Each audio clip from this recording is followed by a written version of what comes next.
भार सबको स्वागत प्रदेश टीवी कोसली के। आज कथा आमा पाटनागढ़ विधानसभा निर्वाचन मंडली राजनीति उपरे।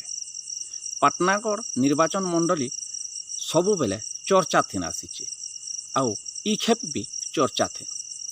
तो ई निर्वाचन मंडली थी विधानसभा प्रार्थी होचन 8 जन, बीजेपी बीजेडी कांग्रेस संगे आर 5 जन स्वाधीन प्रार्थी भी निजर भाग्य परीक्षा करुछन। 2024 निर्वाचन थी 2 दिन पर भोट एबा 20 तारीख दिन भाग्य परीक्षा करबे ये 8 जन।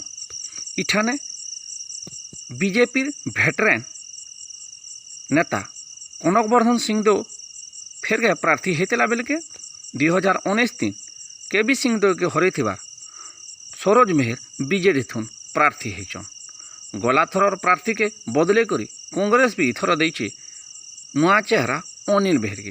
तार संगे संगे कौशल मुक्ति मोर्चा थुन बलराम बगर्ती, नवनिर्माण कृषक संगठन थुन बलांगीर जिला कृषक महासंघर सभापति ज्योति प्रधान, कृषक सेनार सभापति सौरी कुमार साहू, फरवार्ड ब्लॉक रु चेतन बाग और एलडीआर प्रतिष्ठाता दलित नेता लवसुना निजर भाग्य परीक्षा करबे आवा 20 तारीख दिन।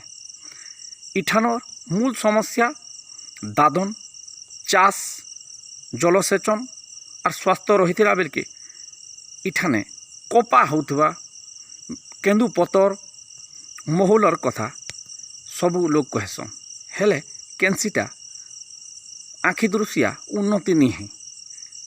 25 वर्ष बनाम 5 वर्ष नारा देकरी लोक मानकर मन घिनुथबार बीजेपी बीजेडी के कड़ा टक्कर दौछि कांग्रेस।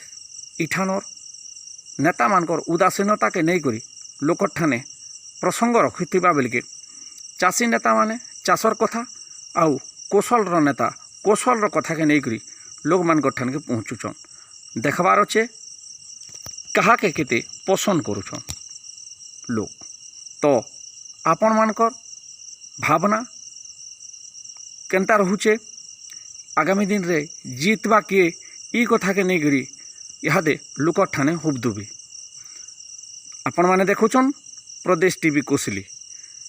आपण मान को जदि आमर वीडियो जदि भल लागला बोले आमर कमेंट सेक्शन के जेगरी कमेंट करबे, सब्सक्राइब करबे, लाइक करबे और कमेंट करबे। धन्यवाद।